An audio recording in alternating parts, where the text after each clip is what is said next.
Hello student, today we will solve question number 23 in class 11th commerce subject account.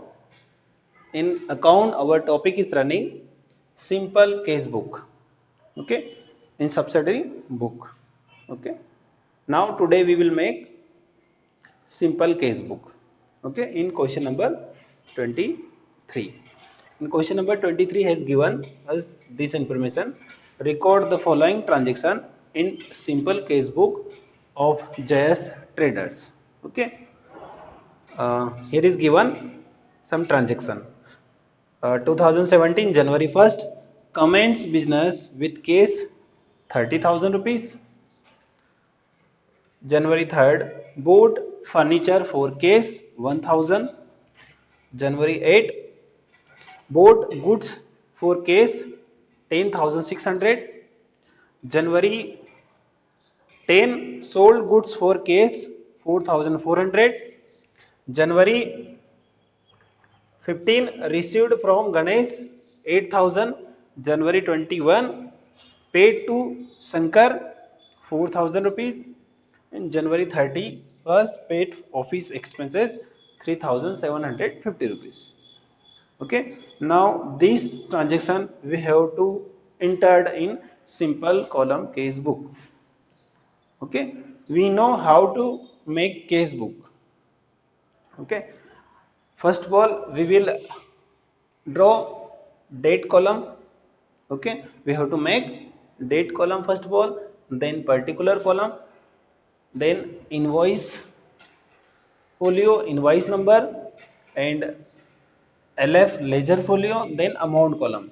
Okay, now 5 column will be in debit side, means receipt side. Okay, then credit side, first column debit, particular, sorry, date column, then particular column, then invoice number and LF ledger folio, then amount column. Okay, in simple column case book only one column we have to make amount, for amount. Okay, in debit side and credit side only one column will be. Okay, in debit side and credit side you have to remember this. Okay, now first of all we will enter first transaction 2017 January 1st commence business with case 30,000 rupees. देखो बच्चों, हमें cash book, simple column cash book बनाना है। तो simple column cash book में हमें एक general entry जो हमने फर्स्ट चैप्टर में सीखी, जनरल वाले चैप्टर में सीखी हमने, वो उनके आधार पर भी आप केस बुक बना सकते हो। ठीक है, पहले जनरल एंट्री को दोहराओ, मीन्स ओरली जनरल एंट्री में करना है हमें। फिर या तो आप जनरल एंट्री से यहां पर इंटर कर सकते हैं हम केस बुक में, या फिर एक शॉर्ट में अगर आप समझना चाहें तो शॉर्ट इसका ये है कि डेबिट साइड में जितना भी रिसीव्ड होगा, केस रिसीव होगा, वो डेबिट साइड में लिखना रहेगा हमें, और केस पेमेंट क्रेडिट साइड में। हमारे पास से जितना केस रिसीव हुआ है, हमें जितना रिसीव हुआ है केस, वो डेबिट साइड में जहां जहां से आया है केस, वो डेबिट साइड में लिखना है। चाहे किसी ने भी दिया हमें, राम श्याम, या गुड सोल्ड किया, फर्नीचर सोल्ड किया, कहीं से भी रिसीव हुआ, ठीक है, रिसीव्ड हुआ तो डेबिट में लिखेंगे हम, और पेमेंट किया हमने तो क्रेडिट साइड में लिखेंगे विथ डेट। ओके, तारीख सहित। ठीक है, ये शॉर्ट में है। एक और तरीका है इसका, जैसे यहां पर फर्स्ट ट्रांजैक्शन दिया कमेंट्स बिजनेस विथ केस, ठीक है, नगद से बिजनेस स्टार्ट किया, कितने रुपए, 30,000 रुपीज, 30,000 रुपए लगाकर बिजनेस स्टार्ट किया। अब 30,000 रुपए लगाए तो हम जो अकाउंटिंग कर रहे हैं, मैंने पहले दिन ही बताया था आपको एक बात कि बिजनेस और बिजनेसमैन का अस्तित्व अलग अलग होता है। ठीक, अब हम जो अकाउंटिंग कर रहे हैं ये बिजनेस के लिए कर रहे हैं, ना कि बिजनेसमैन के लिए। ठीक है, बिजनेस के लिए कर रहा है तो हमें सब कुछ याद रखना है बिजनेस की तरफ से, means comments business with case. अब बिजनेसमैन ने तो पैसा लगाकर बिजनेस स्टार्ट कर दिया, अब हम बिजनेस के लिए अकाउंटिंग कर रहे हैं तो हमारे पास केस केस आया, केस रिसीव्ड हुआ। ठीक है, केस रिसीव हुआ तो हम लिखेंगे डेबिट साइड में। ठीक, हम बिजनेस के लिए अकाउंटिंग कर रहे हैं, ये बात आपको याद रखना है। ठीक, 3 जनवरी को दिया board furniture for case, furniture खरीदा केस से। अब केस मैंने क्या बताया, केस बुक बना रहे हैं मींस हमें केस रिसीव्ड हुआ और केस पेमेंट किया, वही ट्रांजेक्शन लिखना है। केस वाला ट्रांजेक्शन, क्रेडिट ट्रांजेक्शन यहां नहीं आएगा। हमें केस का कैलकुलेशन करना है, यहां पर केस के लिए हम केस बुक बना रहे हैं, नाम से ही समझ में आ रहा हो। केस बुक मीन्स हमें केस का ही ट्रांजेक्शन लिखना है, क्रेडिट ट्रांजेक्शन हम नहीं लिखेंगे। Okay, so in debit side all received we will write, and all payment we will write in credit side. Okay, I hope you have understood. 1st January 2017 commence business with case. Okay, so we will write first of all 2017 1st January commence business with case, case received, हमें receive हुआ case यहां पर। ठीक है, मैंने बताया business के लिए अकाउंटिंग कर रहे हैं, बिजनेस में पैसा आया, कहां से आया, बिजनेसमैन से, मींस बिजनेसमैन ने लगाया। अब हम अगर एंट्री करें इसकी, जनरल एंट्री बनाए, तो जनरल एंट्री क्या होगी, cash account debit to capital account. ठीक, केस अकाउंट डेबिट टू, लिखना चाहे आप एक रफ में तो लिख सकते हैं cash account debit to capital account. Entry के द्वारा भी हम यहां पर केस बुक बना सकते हैं, और एक मैंने आपको शॉर्ट में तरीका बताया, ऑल रिसीव डेबिट में लिखेंगे, ऑल पेमेंट क्रेडिट में। ठीक है, अब एंट्री से कैसे यहां ट्रांजेक्शन करना है हमें, कैसे, केस बुक बना रहे हैं हम। ठीक है, तो केस बुक जब भी एंट्री करेंगे हम, अगर एक डेबिट साइड रहेगा एक क्रेडिट साइड रहेगा उस एंट्री में, तो आपको जो डेबिट साइड या क्रेडिट साइड कहीं पर भी देखना है केस लिखा है क्या उसमें, मींस केस आया क्या, चाहे डेबिट में हो या क्रेडिट में, केस होना चाहिए। अगर केस लिखा है उस एंट्री के अंदर, केस आया है उस एंट्री के अंदर, या केस गया है, जाएगा तो क्रेडिट डेबिट क्रेडिट साइड में हो जाएगा, और मिलेगा तो क्रेडिट में हो जाएगा। सॉरी, अगर अपने पास से पैसा जाएगा तो क्रेडिट में लिखेंगे हम, आएगा तो डेबिट में लिखेंगे, मींस दोनों साइड किसी भी साइड में केस होना चाहिए। अगर केस है तो उस एंट्री को हम केस बुक में लिखेंगे। अब क्वेश्चन ये आता है किस साइड में लिखेंगे। पहला मैंने आपको बताया तरीका पहचानने का, अगर डेबिट या क्रेडिट कहीं पर भी केस है तो उस एंट्री को हम केस बुक में लिखेंगे। अब किस साइड में लिखेंगे, डेबिट में या क्रेडिट साइड में। ये डेबिट साइड है, डेबिट के 5 कॉलम्स है और क्रेडिट में भी 5 कॉलम्स है। किस साइड में लिखेंगे उस एंट्री को, और किस नाम से, किस हेडिंग से लिखेंगे। अब यहां पर देखें, डेबिट साइड में आया, फर्स्ट एंट्री के लिए मैंने फर्स्ट ट्रांजेक्शन की एंट्री की, यहां पर cash account debit to capital account, debit में आया, तो हम इस एंट्री को डेबिट साइड में लिखेंगे। क्यों, क्योंकि यहां पर केस को डेबिट किया हमने। ठीक है, केस अकाउंट को डेबिट किया हमने, तो डेबिट करना है, डेबिट साइड में लिखना है। अब क्या लिखेंगे पर्टिकुलर में, टू लिखेंगे capital account, to capital account. हाँ, एक और चीज याद रखने वाली, अगर डेबिट साइड में आप कोई सा भी किसी का भी नाम लिखो तो सबसे पहले टू लिखना है, और क्रेडिट साइड में स्टार्ट करोगे तो उसके पहले बाय लिखेंगे। ठीक, यहां पर टू कैपिटल अकाउंट लिख दिया, कितनी अमाउंट है 30,000। इनवॉइस नंबर और लेजर फोलियो नहीं दिया तो हम नहीं लिखेंगे, क्वेश्चन में नहीं दिया हमें, दिया रहेगा तो हम लिख देंगे। ठीक, फर्स्ट ट्रांजेक्शन हो गया, फर्स्ट एंट्री से मैंने एंट्री बनाई और उससे आपको एंट्री केस बुक में करके बता दी। हर एक जो ट्रांजेक्शन है सभी की आप ऐसे एंट्री बना सकते हो, सभी की एंट्री बनाकर भी आप यहां पर ट्रांजेक्शन कर सकते हो। ठीक, क्या पहचानना है, केस होना चाहिए उसके अंदर, डेबिट या क्रेडिट कहीं पर। ओके, फर्स्ट हो गया हमारा ट्रांजेक्शन, हमने एंट्री कर दिया। और शॉर्ट में अगर समझे तो जितना रिसीव हुआ है वो डेबिट में, जितना पेमेंट किया वो क्रेडिट में।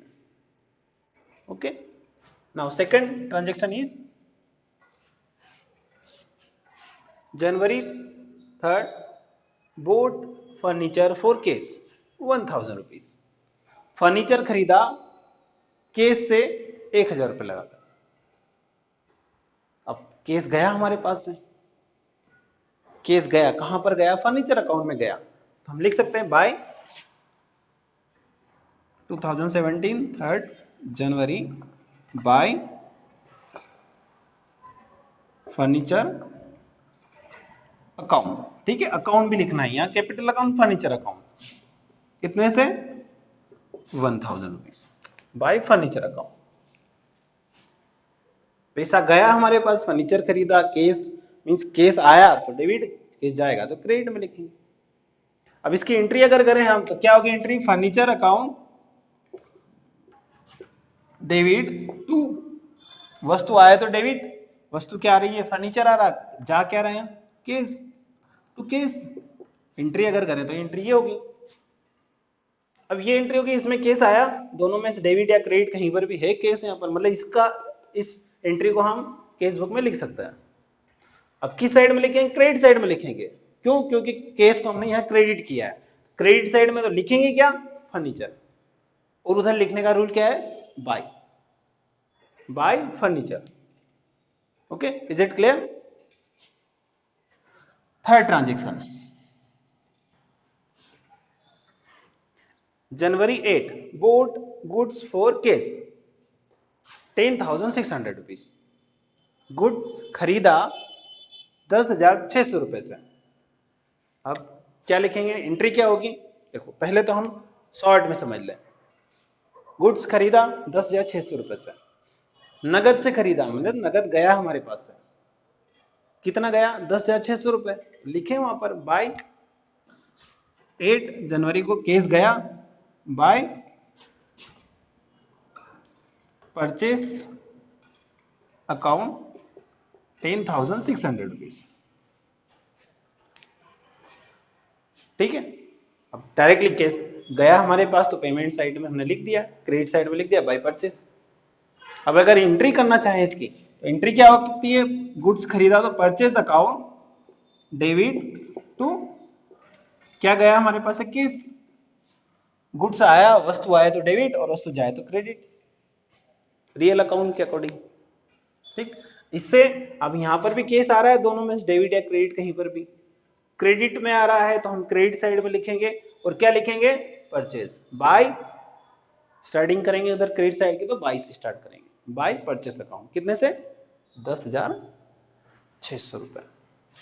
ओके, इसमें कोई नरेशन नहीं, हम मैं आपको शॉर्ट में समझा रहा हूं, यहाँ नरेशन वाला कुछ नहीं है, शॉर्ट में लिखना है आपको सिर्फ रफ में। Okay, January 10, sold goods for cash 4,400 rupees. अब माल बेचा 4,400 रुपए से, तो रिसीव हुआ केस। ठीक है, केस रिसीव्ड हुआ मींस रिसीव साइड में लिखेंगे हम, कौन सी डेट को, January 10, 10 जनवरी। ठीक है, टू क्या हुआ, रिसीव्ड हुआ, तो क्या लिखेंगे, और कहां से रिसीव हुआ, सेल्स अकाउंट से, टू सेल्स अकाउंट, कितने का 4,400। अगर इसकी एंट्री करें तो क्या एंट्री होगी, cash account debit to sales account, माल बेचा, नगद बेचा तो कैश रिसीव हुआ, कैश रिसीव हुआ तो डेबिट करेंगे और टू सेल्स अकाउंट। ठीक है, तो हमने डेबिट साइड में लिखेंगे केस, तो डेबिट साइड में एंट्री हो जाएगी यहां पर टू सेल्स अकाउंट। एंट्री आप करना चाहे तो फिर कर दें, मैं कर रहा हूं आपके लिए, cash account debit to sales account. Entry ये होगी 10 जनवरी के लिए, cash account debit to sales account. अब केस को यहाँ डेबिट किया तो हमने डेबिट साइड में लिखा केस बुक के, और क्या लिखा, टू सेल्स अकाउंट। ओके,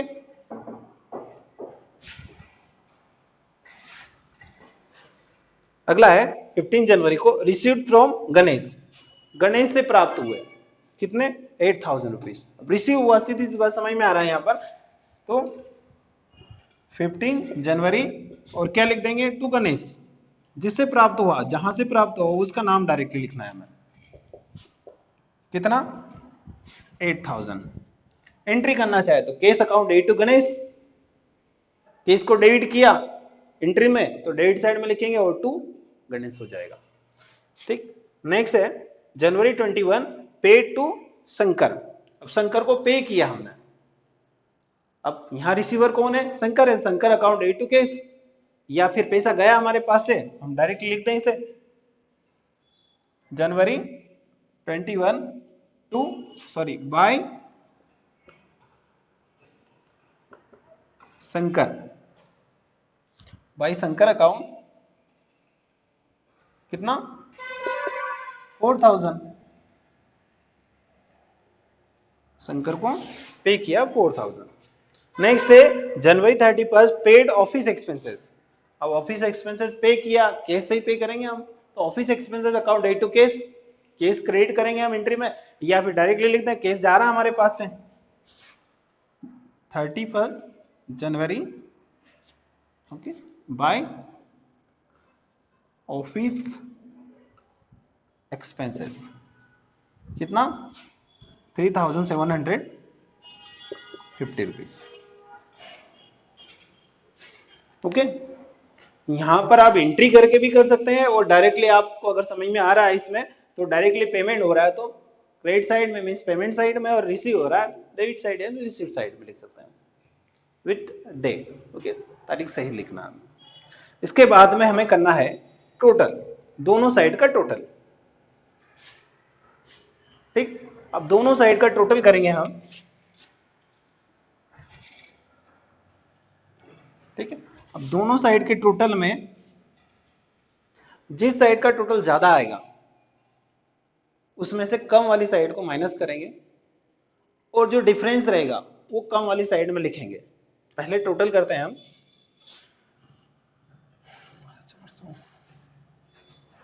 कितना डेबिट साइड का टोटल होगा 42,400, और क्रेडिट साइड का टोटल हो जाएगा, okay student, now credit side का टोटल होगा 19,350 रुपए, ठीक, और डेबिट साइड का टोटल है 42,400 रुपए। इसमें से 19,350 रुपए माइनस करेंगे तो आएगा 23,050 रुपए।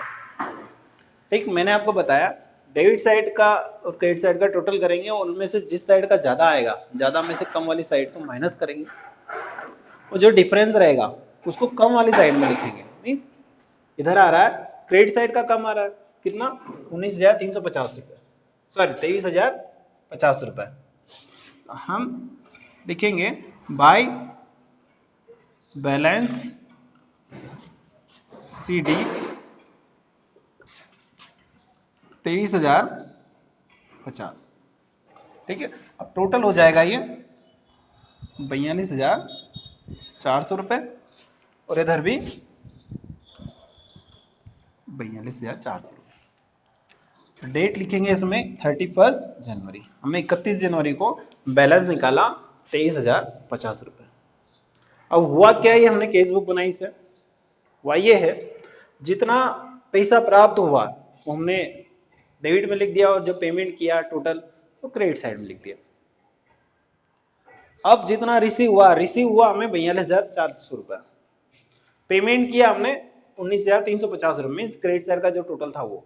अब हमारे पास केस बचा है 23,050 रुपये। ये देखने के लिए हम बनाते हैं case book, simple column cash book, कि बचा कितना, पूरे महीने आपको रिसीव हुआ पैसा, पेमेंट किया भी सही आपने, अब लास्ट में उस महीने की आखिरी तारीख को कितना केस है आपके पास, तो कितना केस है हमारे पास 23,050 रुपए।